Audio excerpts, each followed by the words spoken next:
Hello বন্ধুরা, আপনারা যদি কেকেআর দলকে মন থেকে পছন্দ করে থাকেন এবং শেষ আয়ারকে একজন অভিজ্ঞ অধিনায়ক ভেবে থাকেন, তো মন থেকে একটি লাইক করবেন। আর আপনি যদি কেকেআরের ফ্যান হয়ে থাকেন, তো সম্পূর্ণ ভিডিওটি আপনার জন্য স্কিপ করে চলে যাবেন না, সম্পূর্ণ ভিডিওটি দেখার অনুরোধ রইল।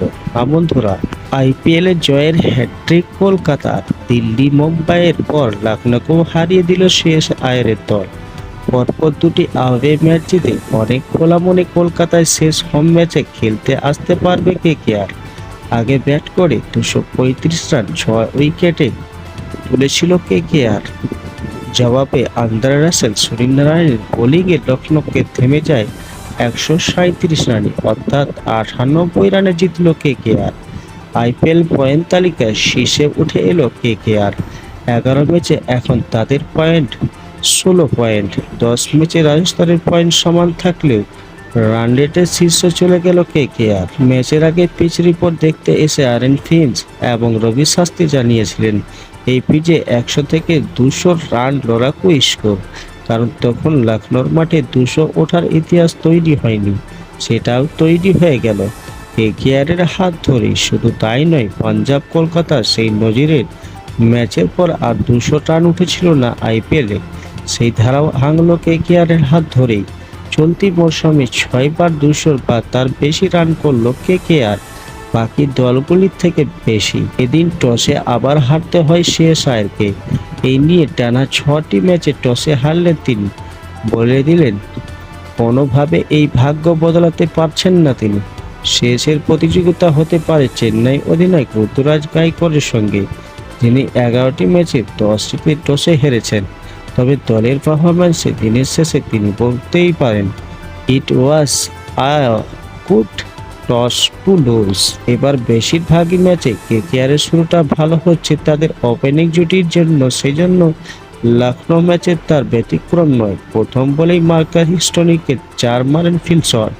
শেষ ওভার থেকে এলো 10। পাওয়ার প্লেতে যত এগোলো তত কেকেআরের ওপেনারদের হাত খুলতে লাগলো। যথারীতি বেশি আগ্রাসী ছিলেন শট, তবে নারায়ণের কম যাননি। তৃতীয় ওভারে নবীনুল হককে নারায়ণ এবং শট দুজনেই 2টি করে 4 মারলেন। চতুর্থ ওভারে মহসিন খানকে 4-এর হ্যাট্রিক পর একটি 6 মারলেন নারায়ণ। এই ওভারে কেকেআরের ওপেনিং জুটি 50 পেরিয়ে যায়। চলতি মরশুমে ষষ্ঠ বা তা দেখা গেল, তবে পঞ্চম ওভারে দ্বিতীয় বলে ফ্রেঞ্চ শট নবীনের ধীর গতির বল বুঝতে পারেননি। 3 নম্বরে অঙ্গাকেশ রঘুবংশী নামলেও তিনি খুব একটা চালিয়ে খেলতে অভ্যস্ত নন। সেই দায়িত্ব নিলেন নারায়ণ। মাঝে কয়েকটা ওভারে খুব একটা চালিয়ে খেলতে পারেননি কেকেআর। খেলা ঘুরল 9ম ওভার থেকে। ওভার প্রতি উঠতে লাগলো 10 রানের বেশি, অর্ধশত রান করে ফেললেন নারায়ণ। তারপরে আরও ভয়ঙ্কর হয়ে ওয়েস্ট ইন্ডিজের ব্যাটার 11তম ওভারে স্টোয়নিসকে 3টি 6 মারেন তিনি। তবে আরও একটি 100 রানের ইচ্ছা পূরণ হয়নি। রবি বিষ্ণবীকে তুলে খেলতে গিয়ে লং অফে পাডিকানের হাতে ক্যাচ দেন। বল মারার পর নারায়ণের মুখে ভঙ্গি বলে দেয় যে খারাপ শট খেলেছেন। তার আগে 39 বলে 81 রান হয়ে গিয়েছিল তার। রানের গতির মুখে কেকেআরের বুদ্ধি করে নামিয়ে দেয় আন্দ্রে রাসেলকে। তবে আন্দ্রে রাসেল খুব একটা কাজের কাজ করতে পারেনি, যা খেলেছিল অঙ্গিকেশেই। কেকেআরের রানের গতি আবার কমে যায়। চলতে গিয়ে আউট হন রাসেল, তবে সেই আউটে নেপথ্য পরিবর্তে ফিল্ডার কৃষ্ণাপ্পা গৌতমের ক্যাচটি ভোলার মতো নয়। অনেকেই পিছনে ছুটে ক্যাচ নেন তিনি। তখন কে জানতো কেকেআরের ফিল্ডিংয়ের সময় সব ছাপিয়ে যাবেন রমনদীপ সিং। 16 ওভারের পর থেকে আবারও বাড়ে কেকেআরের রানের গতি। রান রেটের কারণে নিজেকে অনেকটা পিছনে নামিয়েছিলেন শেষ। রাসেলের পর রিঙ্কু সিংকে পাঠিয়েছিলেন, কিন্তু বিশ্বকাপের ভারতীয় দল থেকে বাদ পড়ার পর থেকে রিঙ্কুর ব্যাটে রান নেই।